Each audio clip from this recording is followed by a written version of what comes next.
Football Club de Marseille sur Provence Azur TV, VAR Azur TV. Le programme, c'est le retour de la Ligue 1 avec le déplacement de l'Olympique de Marseille. Où ça ?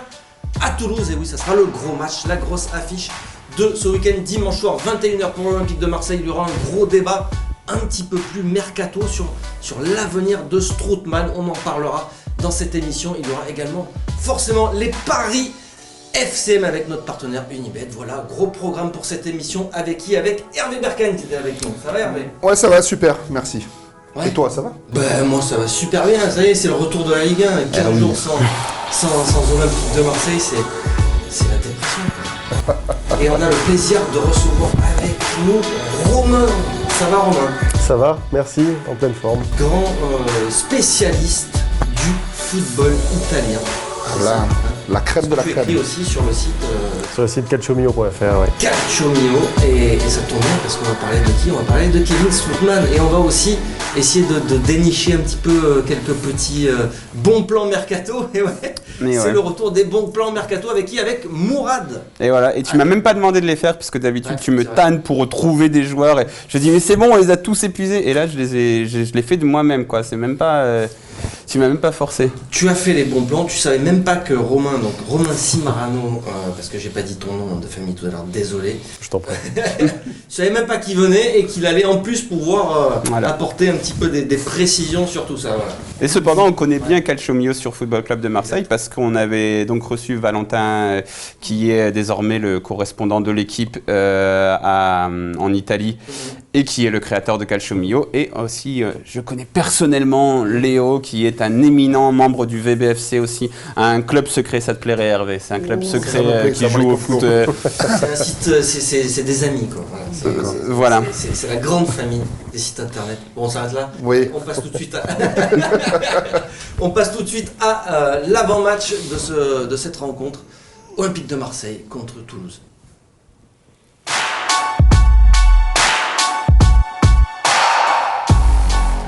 Et oui, c'est l'avant-match Toulouse-Olympique de Marseille. L'OM se déplace au TFC. Ça sera dimanche soir, 21h. C'est la reprise de la Ligue 1. Je vois que Mourad est là, il est tout sourire et tout content parce qu'il t'en pouvait plus, c'est ça, des matchs internationaux, non? Non, mais je suis content d'aller à Toulouse. C'est bien. Bon déplacement, tu vas te régaler, j'y suis allé moi. Un petit déplacement plaisir comme ça. Super. Toulouse, Voilà. Non, mais j'y vais pour travailler, mais j'ai un bon ami à Toulouse, ça faisait longtemps. Et en plus, je voulais vraiment aller visiter le stadium de Toulouse parce que de l'extérieur, enfin, il est toujours vide, hein, malheureusement, mais ça m'a l'air d'être un beau stade et j'avais envie de le voir en plus. Alors là, il sera plein parce que moi j'en ai fait quand Gignac avait marqué ce superbe but, vous vous rappelez là, cette frappe.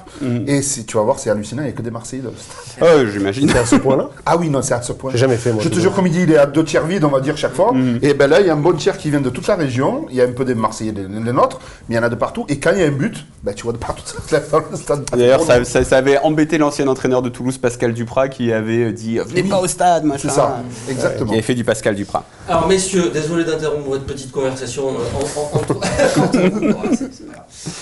On va parler de Toulouse. Et puisque tu vas à Toulouse, tu as dû étudier un petit peu cette équipe, j'espère, Mourad. J'étudie beaucoup les équipes de Ligue 1, genre comme Toulouse, devant le multi-Ligue 1 le samedi soir.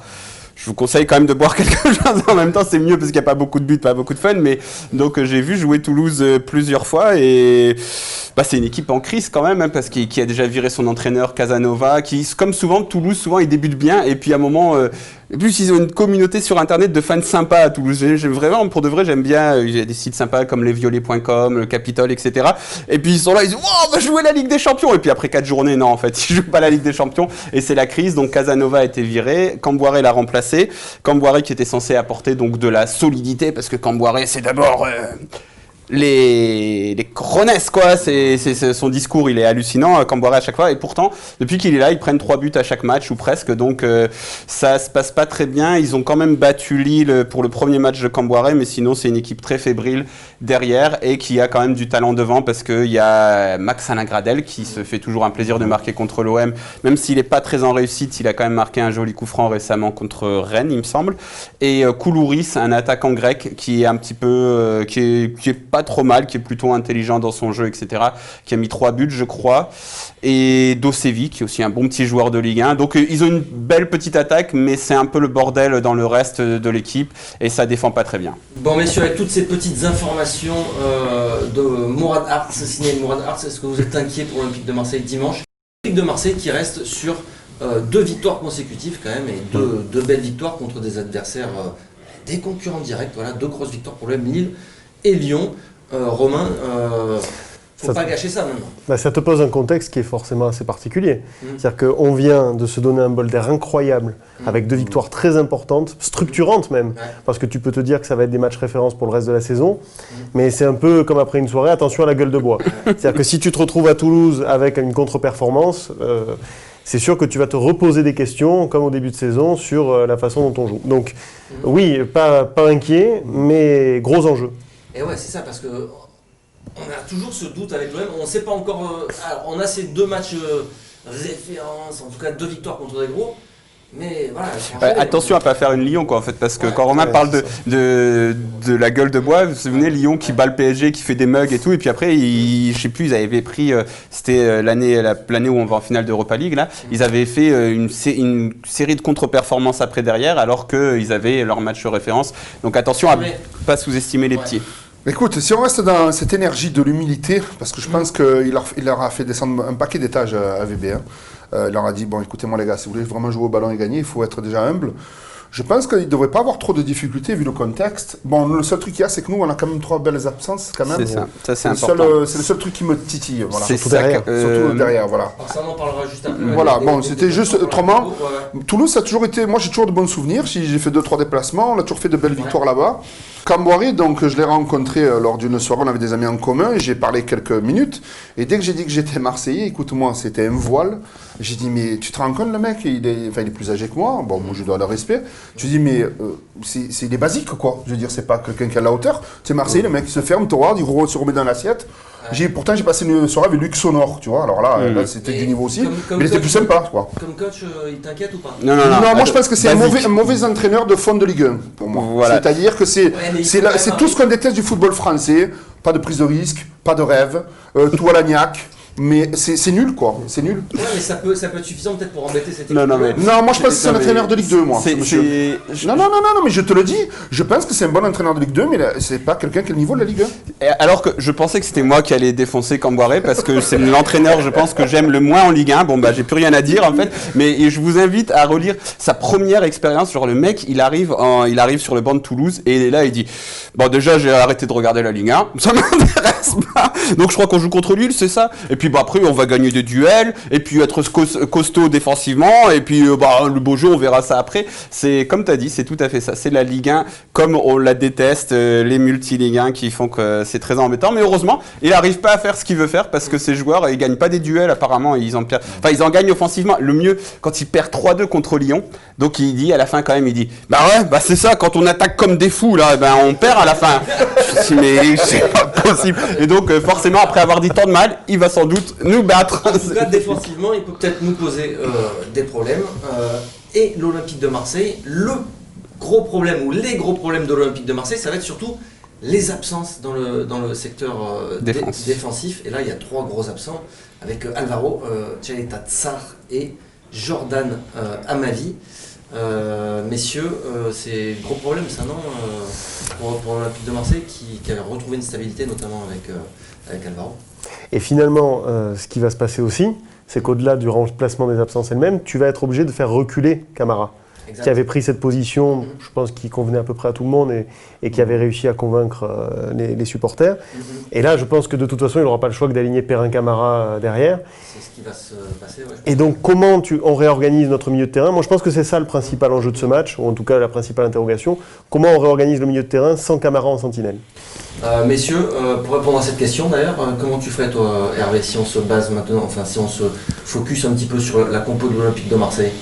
Mais là, c'est vrai que tu as raison, je ne vais pas lever le truc, on parle de la défense, mais le fait de quoi tu déplaces le problème sur le milieu. On s'est tellement enflammé sur Camboiré qu'on a oublié l'autre. Mais je vois pas qui tu peux mettre à la place en fait. Non, tu as raison pour derrière, ça je suis d'accord avec toi. Mais maintenant, qu'est-ce que tu vas faire? Est-ce que tu vas mettre Randonic il a fait des matchs internationaux intéressants? Est-ce que tu vas le mettre? Ça c'est la question. Il faudrait qu'un jour ce minot il nous fasse un vrai match.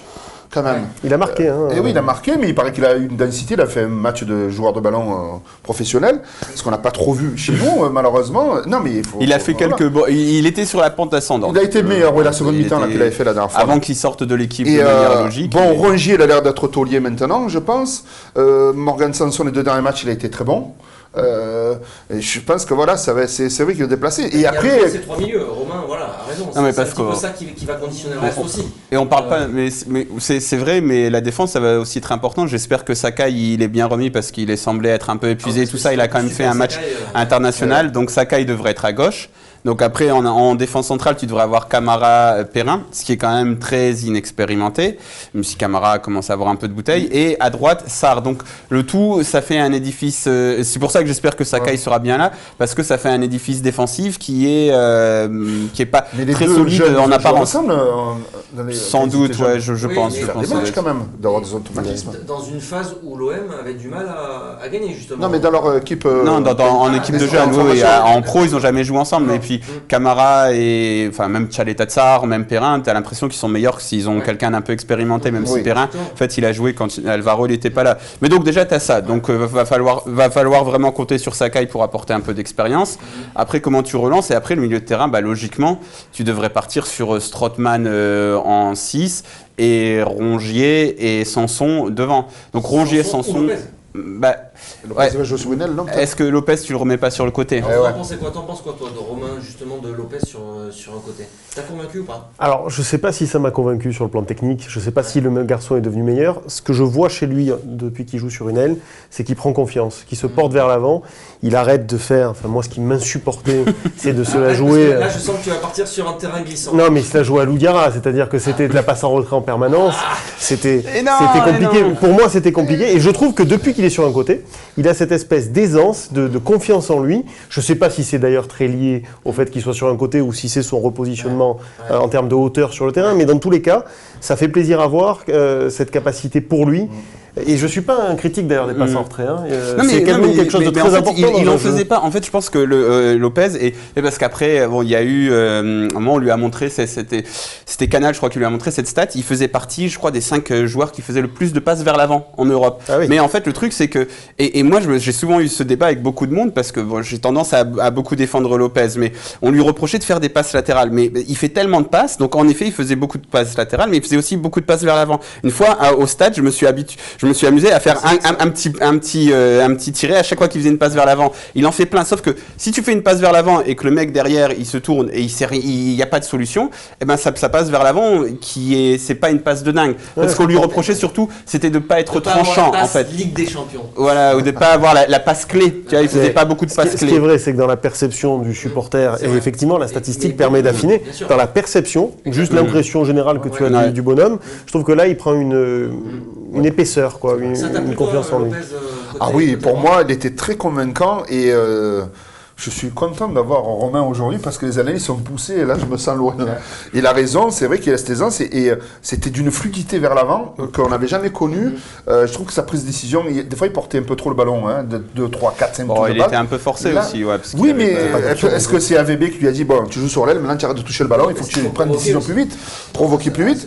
Mais c'est vrai que ça demande à être revu parce que ça peut être une très bonne surprise jusqu'à Thauvin. Parce c'est un joueur intelligent, Lopez, et il a dit, après, les 2 derniers jours, j'ai eu l'impression que les entraînements c'était que pour moi parce qu'AVB lui a beaucoup conseillé sur son placement, son positionnement, ce qu'il devait faire. Et donc on a vu que c'était un peu scolaire au tout début de match. Tu vois, il était un peu scolaire dans son placement, etc. Après, quand il a commencé à toucher des ballons, forcément, en fait, Lopez, je pense que n'importe où sur le terrain. C'est un joueur intelligent qui peut bien jouer, mais s'il n'a pas de mouvement autour de lui, il va être nul. C'est ça. Il y a des joueurs, même sans mouvement, ils vont être bons. Mais lui, il dépend beaucoup des autres. Et contre Lyon, il y avait du mouvement. Le mec avait envie. Et en fin de match aussi, il a été bon dans la conservation de balles quand l'OM était à 10. Et avec Rongier aussi, qu'on a vu Rongier, Payet, Lopez.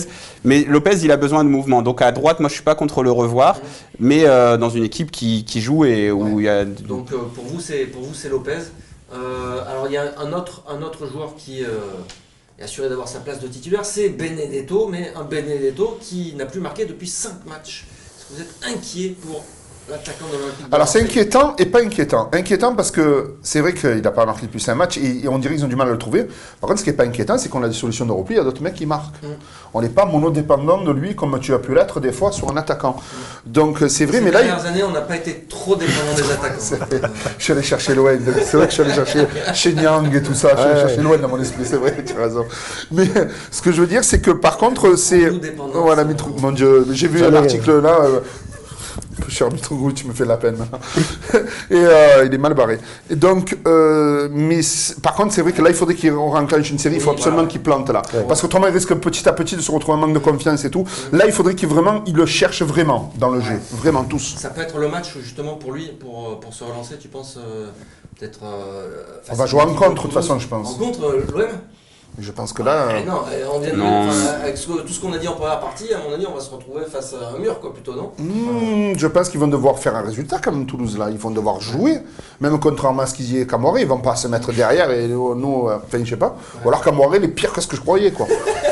Sur Benedetto, je pense que c'est aussi important forcément pour lui qui se relance, mais t'es inquiet plus que ça ou pas trop quand tu vois ses prestations? Non, 5 matchs, c'est rien. Enfin, Ouais. 5 matchs, si tu veux, c'est pas quelque chose qui te permet d'avoir un avis significatif sur la qualité Ouais, de l'attaquant. Mm. En revanche, sur les 2 prochains matchs, il faut qu'il se rassure, que ce soit par des buts, par des passes décisives, même par un gros impact dans le jeu qui mène à des buts. Hein. Objectivement, je m'en fous. Mais il faut qu'il arrive à se redonner confiance, ne serait-ce que sur sa place dans le jeu, au-delà de la stat du but. En fait, Ça, ce qui est dommage, c'est que contre Strasbourg, il provoque un penalty et que ce soit Strootman qui le tire. Enfin, bon, après, Strootman le met, donc c'est le plus important, mais c'était la 94e minute. Et c'est lui, là, il le provoque vraiment parce qu'il déborde et il dribble, je crois que c'était Simakian d'ailleurs, et par un petit dribble et tout. Donc voilà, là, c'était bien joué, et puis après, il tire pas. Donc peut-être qu'avec ça, ses stats seraient moins désastreuses, mais justement, c'est Strootman qui l'avait tiré, ce qui est une passe décisive. Et non, pas tout de suite, moi. Ah non. Et non, ça, Et- c'est un lob ou je sais Mais- pas, c'est un grand coup. c'est ça. dur d'avoir raison trop tôt. J'ai joué dans mauvais tempo. C'est un grand coup parce que maintenant, Mourad, c'est les Paris FCM avec notre partenaire Unibet et c'est tout de suite. I'm sending the fools, I'm ripping the crews, I'm ripping the tools and turning the tables. No, I never lose, don't get it confused. I win. Les Paris FCM, c'est tout de suite avec notre partenaire Unibet. On commence comme chaque semaine avec le pari Sécure. Et vu que c'est un pari qui passe À chaque souvent, fois. et du coup, bah, c'est intéressant quand même. C'est Ouais. c'est quoi Les deux équipes marquent, bien Les sûr. deux équipes marquent. Et ouais, les deux équipes marquent. La cote de ce pari est de 1,7. Alors c'est pas une grosse cote, mais c'est le pari Sécure. Donc C'est mieux que le livret A déjà. en fait c'est le livre. Non, c'est C'est ça, mieux. c'est le livret A du pari. Voilà. Tu peux être sûr qu'avec l'Olympique de Marseille, en ce moment, ça paye à tous les coups. C'est voilà, c'est un petit truc, mais Ouais. tu en penses quoi de ce pari des deux équipes? L'analyse de tout à l'heure confirme, hein, c'est-à-dire ils ont une jolie pointe d'attaque qui va leur permettre de marquer, et nous on va avoir On a naturellement des faiblesses très défensives. Ouais. Donc oui, ça se tient. Quelque chose à rajouter, Mourad, sur Je t'avais mis aussi le but de Benedetto parce que moi je le sens bien à la relance et je sais plus c'était à combien, mais c'était quelque chose comme 2 quelque chose, donc c'est pas mal comme cote. Ouais, mais je me dis quand même que les deux équipes marquent. Ouais, les deux équipes marquent, c'est- du Sécure. Alors, le pari fou, c'est une victoire de l'Olympique de Marseille par 3 buts d'écart. Qu'est-ce que vous en pensez? Vous voyez ce résultat, une grosse victoire de l'Olympique de Marseille. Ouais, et je vais vous donner la cote, elle est de 9,5. Ah ouais, Ah oui, c'est là. une grosse cote, c'est la grosse cote. C'est grosse cote, mais et c'est en fait c'est un peu un pari fou parce que l'OM n'a pas gagné de match par un aussi gros écart depuis le début de la saison. Donc c'est ça, là ce serait vraiment la confirmation.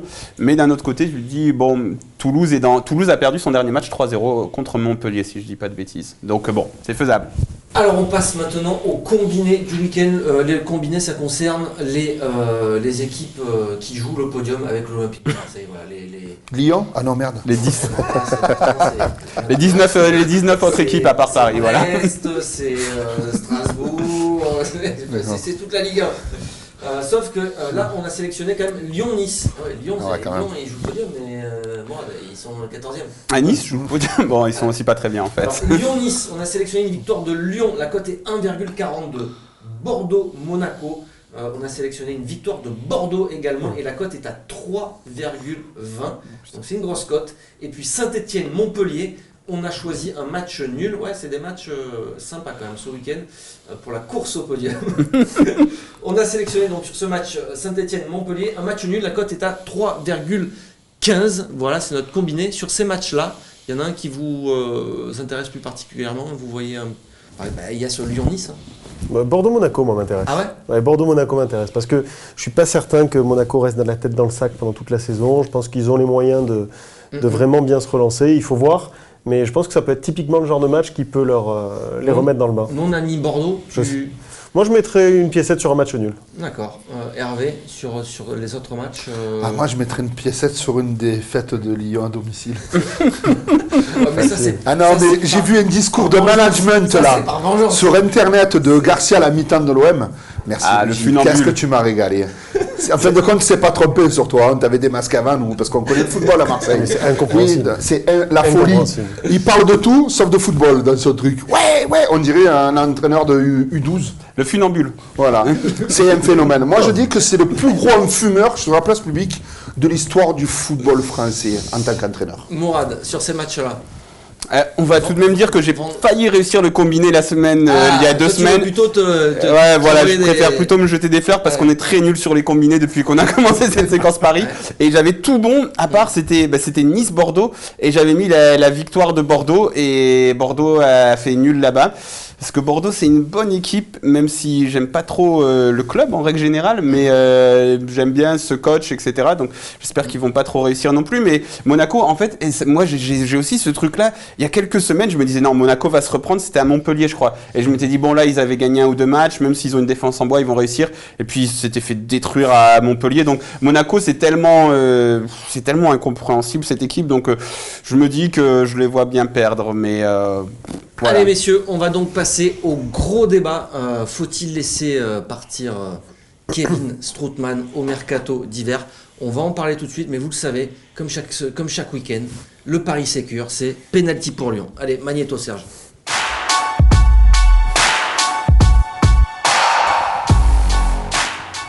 Le gros débat cette semaine, c'est un petit débat mercato en fait, Moradin qui nous a préparé. C'est étrange. Tu t'intéresses au mercato maintenant? C'est étrange. Non, je m'intéresse surtout à Strootman.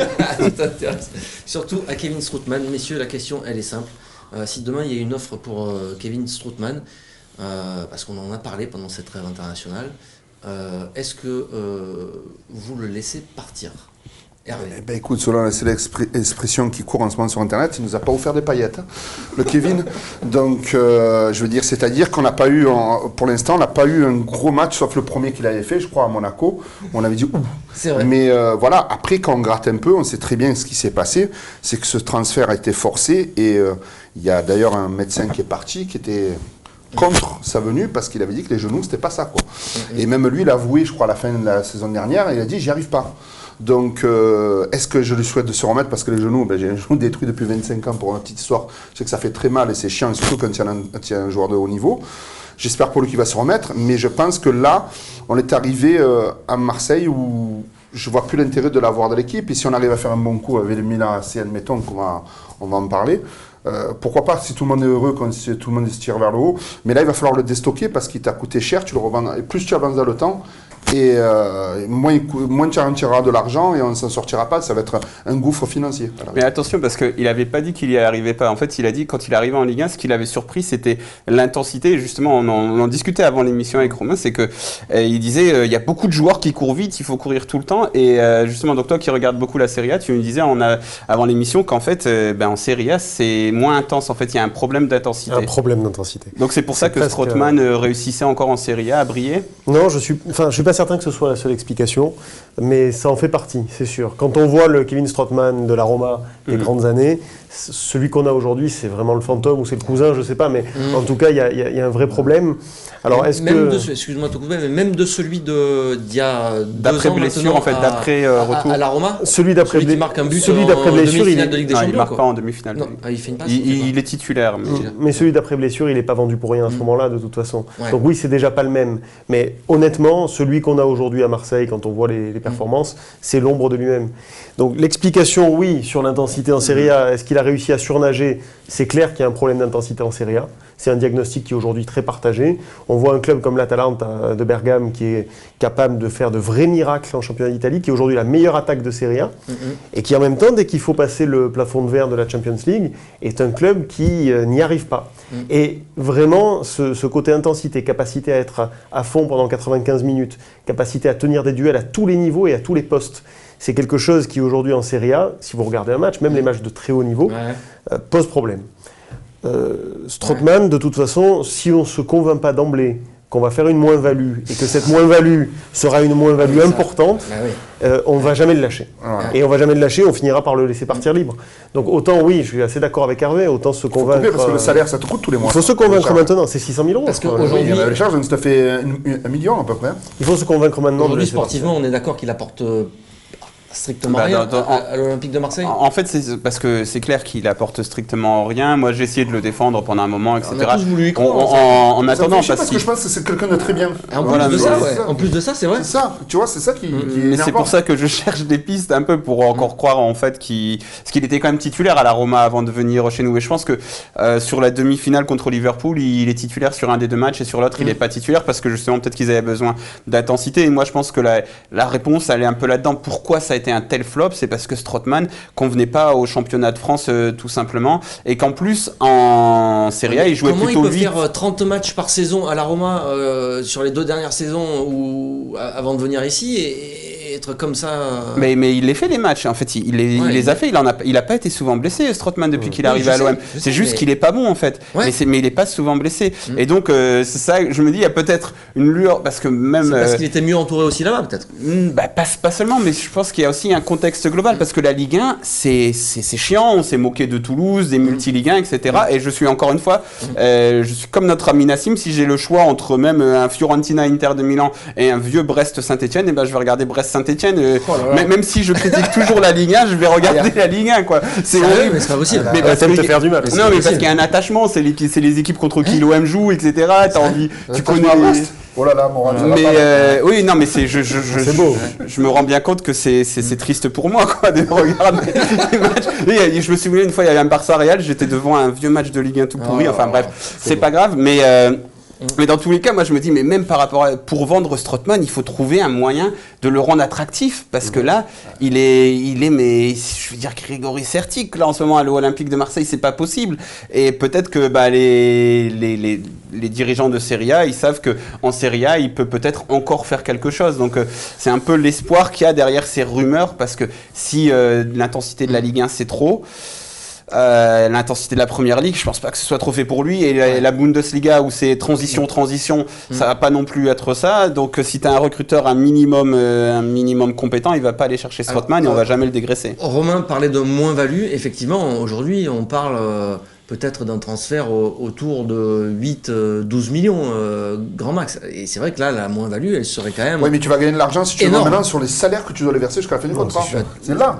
C'est pas sur le transfert même. Tu perdras pas. Oui, d'accord. Mais si tu coupes l'hémorragie, là, comme il reste 2 ans. Mais il faut être d'accord sur le diagnostic. Si le diagnostic partagé par tout le monde, c'est que Strootman ne peut pas rebondir à Marseille, alors oui, si tout le monde est d'accord là-dessus, il faut le lâcher maintenant parce que ça ne sert à rien de patienter.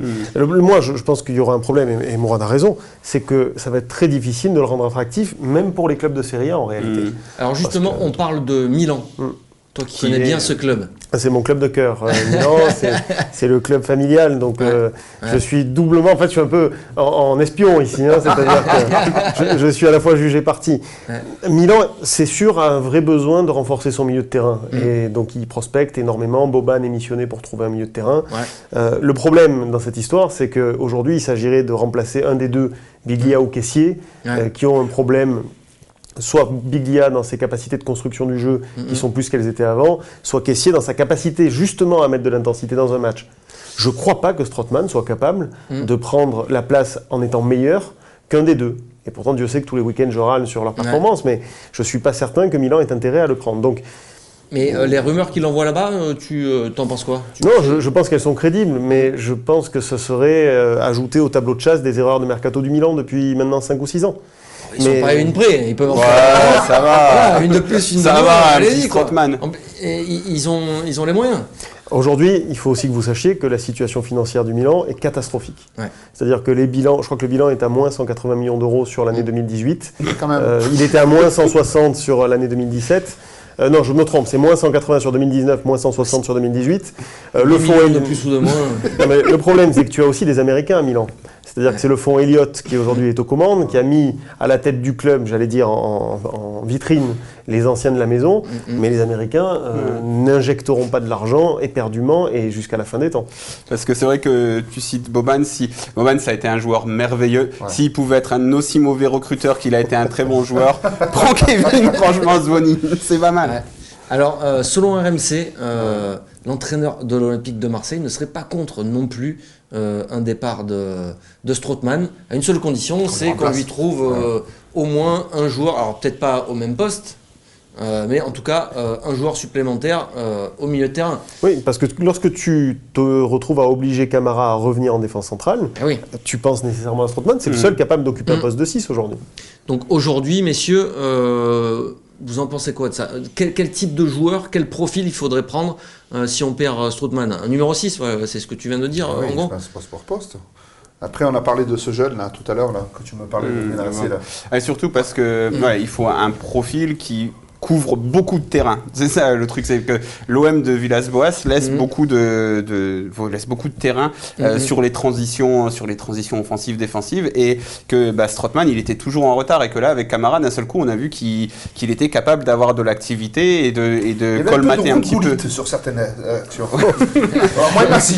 Moi, je Mais me non, mouille pas. Mais je me permets cette comparaison, mais c'est-à-dire de la vision du jeu au milieu de terrain, de savoir se placer, de savoir faire la relance, de mettre le pied quand il fallait. Après, Bon, comme on dit beaucoup de bien du Milan AC, on va quand même non, rappeler que... Excusez-moi, je me trompais, de Richcard. Ouais, Ah oui, d'accord. Non, je me suis trompé. C'est risqué aussi. Hein. Voilà, c'est risqué aussi. mais bon, parler de c'était Richcard, c'est quand même dire beaucoup de bien du Milan AC. Donc on va rappeler que au moment où le Milan AC était à son top, les a l'Olympique de tapés. Marseille a gagné la Ligue des Champions. Donc je veux bien qu'on ait acheté la Ligue des Champions, mais va acheter Silvio Berlusconi, ça coûte cher. Hein. Je veux pas dire, même Bernard Tapie, je crois pas qu'il avait les moyens à l'époque. Pas Hein. le moyen. Pour poursuivre sur... donc toi, tu prendrais pas forcément un numéro 6 pur, Si, non, mais un numéro 6 moderne. parce que dans ce... Oui, voilà, mais dans l'entrejeu et dans...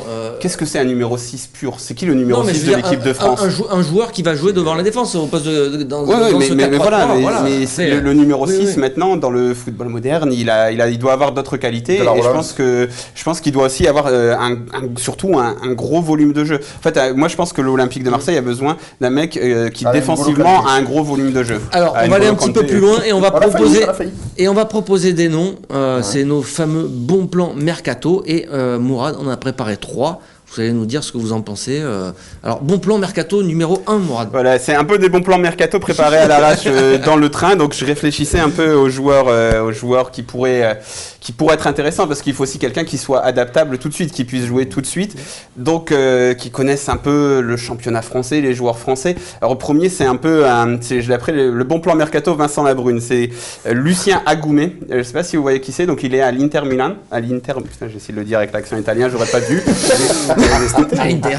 Et en fait, il joue pas. Il a 17 ans. C'est un énorme espoir français. Donc pourquoi c'est le bon pour Vincent Labrune? C'est que je l'ai pas vu beaucoup jouer Lucien Agoumé, à part sur des bouts de matchs de U17 et ce genre de choses en équipe de France. C'est le futur phénomène du football français. Il jouait à Sochaux en Ligue 2. Apparemment, c'était un monstre, juste quitte à attirer un club comme l'Inter de Milan. Il a sauvé un peu Sochaux aussi au niveau financier, parce qu'ils avaient besoin de le vendre. Je me dis que ça pourrait peut-être... Je pense qu'il va pas jouer avant plusieurs années à l'Inter Milan. Donc, ce serait peut-être une bonne solution d'essayer de le faire venir, peut-être même en prêt long ou quelque chose comme ça. Alors forcément, un jeune, tu as envie de l'acheter. Ouais. Mais je pense pas que l'Inter, qu'il a acheté 4,5 millions d'euros, mais avec beaucoup de bonus... Non, mais un prêt d'un joueur de 17 ans qui a jamais joué, ça servirait à quoi? Ça servirait Si à c'est avoir... pas avec une option d'achat ou avec sur du long terme. Et un est-ce que investissement si tu pouvais avoir Pogba, qui est le mec à qui on le compare à 17 ans, est-ce que tu aurais dit non, mais ça sert à quoi d'avoir Pogba à 17 ans? Non, mais si c'est un joueur qui est prêt à jouer tout de suite. Mais D'accord. dans la situation financière de l'Olympique de Marseille, est-ce que ce serait pas mieux d'avoir ce mec-là? En fait, oui. Un joueur de 17 ans qui a jamais, quasiment, vous connaissez ce Non. joueur, Non. le profil vous J'ai juste vu la intéresse? dépêche du transfert, mais je ne l'ai jamais vu jouer. Pour vous, ça serait cohérent de prendre Va regarder des vidéos YouTube. Je crois qu'il essaie de décrédibiliser tes bons plans mercato là sur la Oui, dites du mal de après, son si bon tu replaces la discussion dans de manière l'idée, plus donc, générale, voilà, très jeune joueur, au-delà tu de vois. ça, Voilà. moi je ne suis pas du tout opposé. Tu as aujourd'hui une situation aussi Camara est vraiment ancrée dans ce poste-là et qu'en fait, le vrai débat, c'est que tu as besoin d'une doublure à Camara sur ce poste-là parce que ce ne sera pas un recrutement pour avoir un titulaire finalement.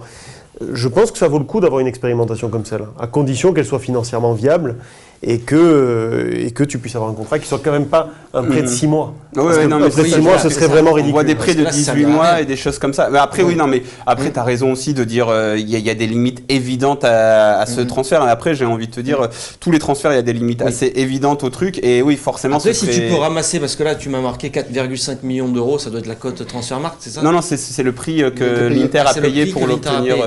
Donc, si tu peux ramasser le joueur pour une somme modeste, parce qu'il est un petit peu... L'Inter ne lâchera pas cette somme-là. Ils l'ont acheté cet été à 4,5 millions. Je crois qu'aujourd'hui, pour le vendre, c'est exactement ce qui s'est passé avec Cutrone, qui est formé au Milan AC, qui est parti cet été du côté de l'Angleterre.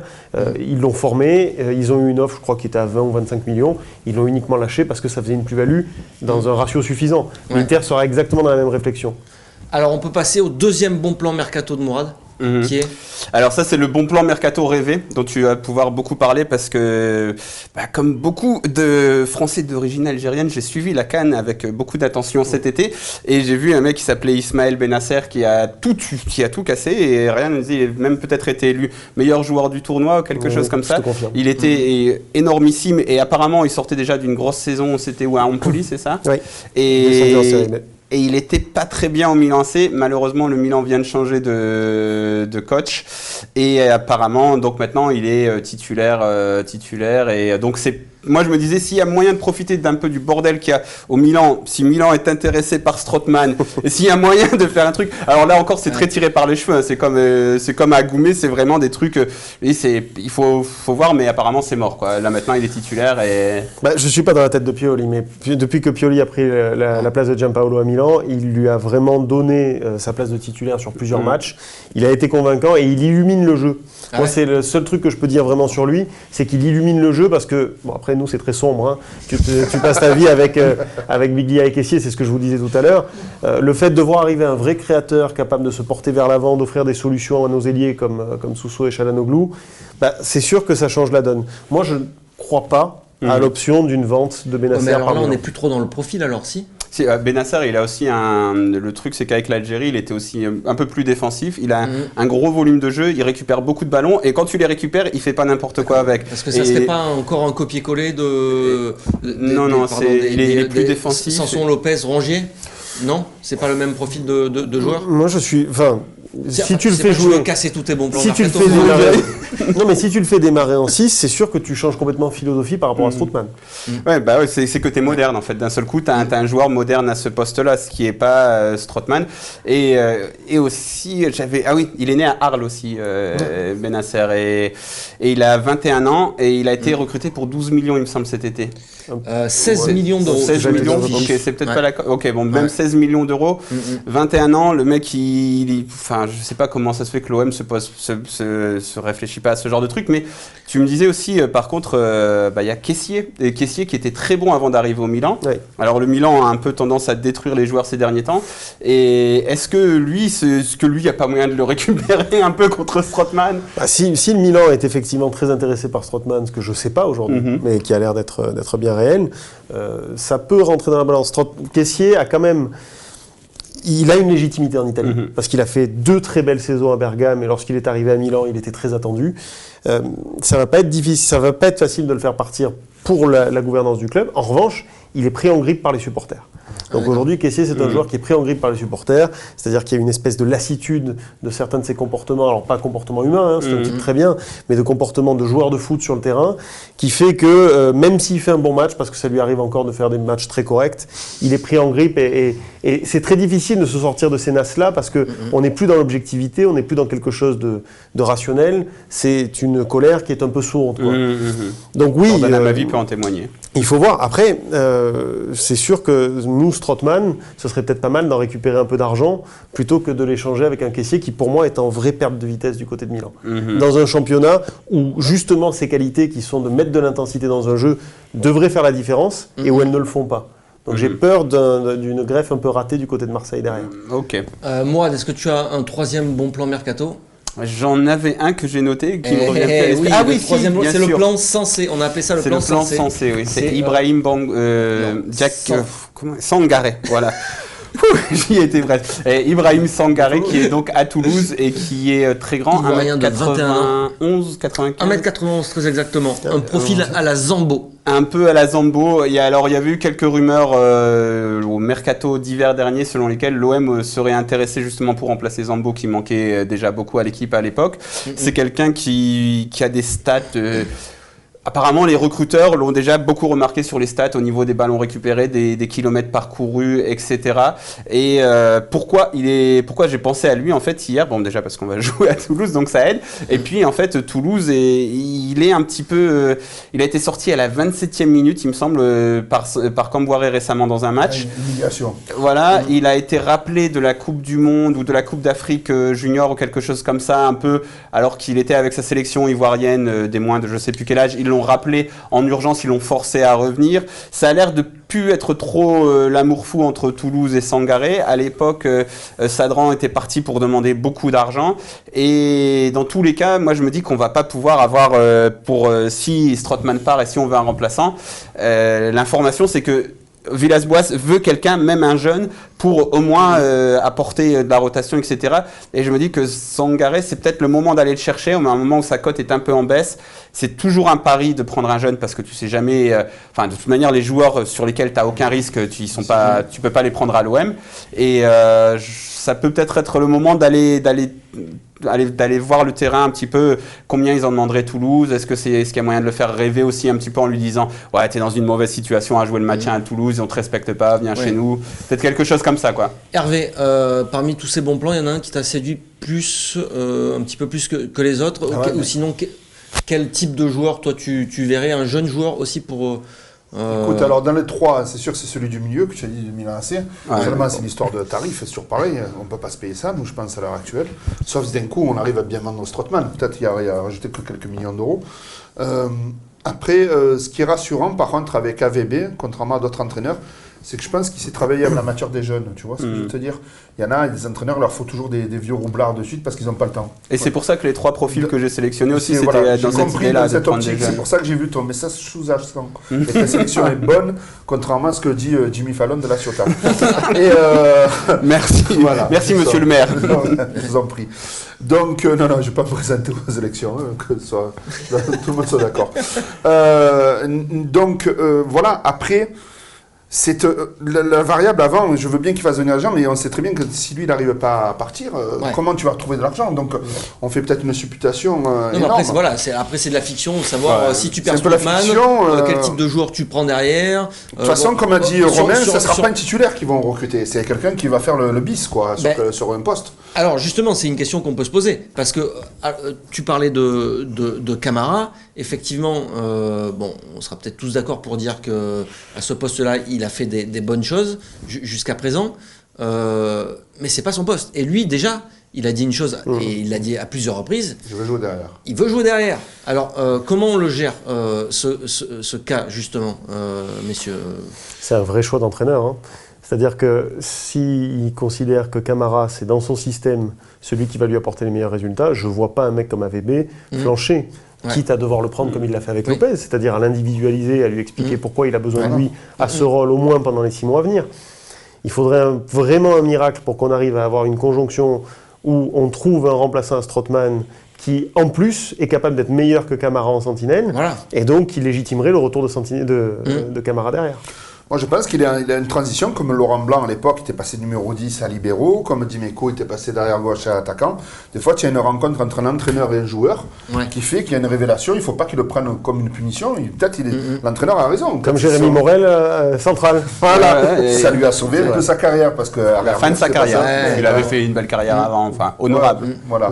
Mais c'est important, ça, à un moment donné, il faut qu'ils comprennent que des fois, tu as des entraîneurs, ils ont des très bonnes inspirations. Il ne faut pas prendre ça comme une sanction. Après, c'est très bien bien entre les agents, les gens autour, ouais, mais l'entraîneur aussi là. Mais je pense que vraiment, pour avoir vu ce qu'il y a, moi je le trouve un peu tendre derrière. Je trouve que c'est un peu le pendant de Varane, il n'est pas assez méchant sur l'homme, tu vois ce que je veux te dire. À un moment donné, il faut, football d'un haut niveau, il faut y aller. Et puis voilà. Il manque peut-être un peu de muscle et peut-être que justement ça vient avec le nombre des années. Mais le muscle, tu sais que c'est le problème du football français, la salle de musculation, tous les joueurs qui sont venus jouer à l'OM, on se dit, oh, mais il n'y a jamais personne dedans. Je veux dire, ça, je pense que ce club, l'OM, il faudra qu'un jour les entraîneurs les fassent vraiment travailler. C'est le haut du corps qui est important.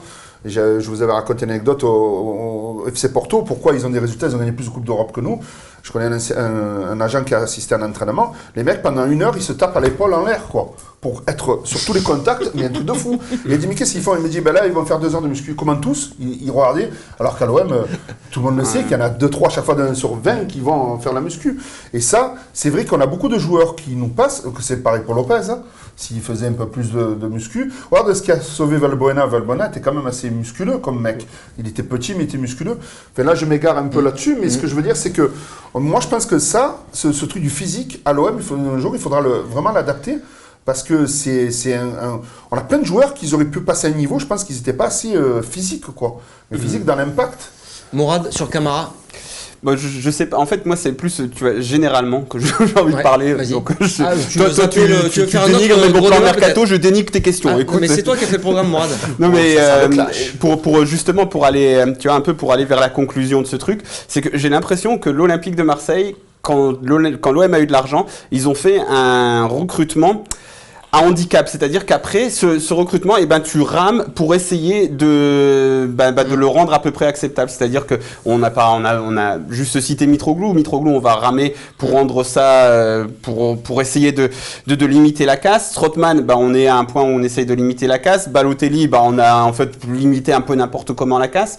En fait, tous ces recrutements de trentenaires, déjà ils n'étaient pas adaptés au projet. Donc on a recruté des mecs qui n'étaient pas adaptés au projet footballistiquement parlant, parce que encore une fois, au poste de 6, c'est criant qu'on manque de volume défensif. C'est-à-dire que Strootman et Sanson et Lopez, ils peuvent courir, mais pas vraiment défensivement pour colmater des trucs. Strootman, il peut plus courir. Donc Strootman, on ne comprend vraiment pas pourquoi il a été recruté.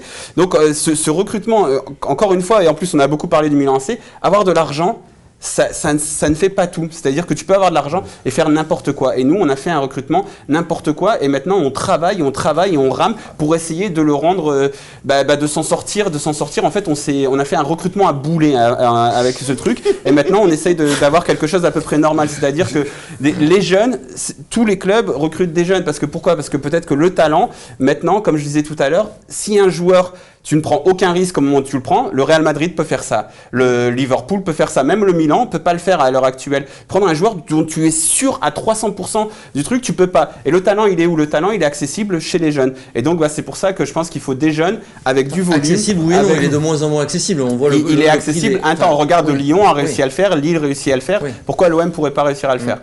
Messieurs, vous voulez rajouter quelque chose à cette conclusion de Mourad Hartz ? Le recrutement à boulet, une invention JH.